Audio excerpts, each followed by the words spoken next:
এই এদিকে আয়, ওর হাত আর মুখটা বাঁধ। ধর, এটা দিয়ে মুখ বাঁধ।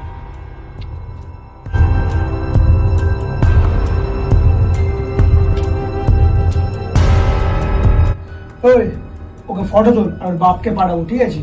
আর 10 লাখ টাকা চাইবো। আরে ওর মুখটা খোল তো, কি বলছে দেখতো।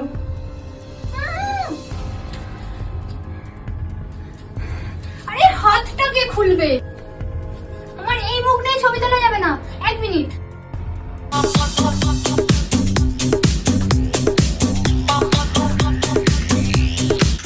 এবার তোলো ছবি।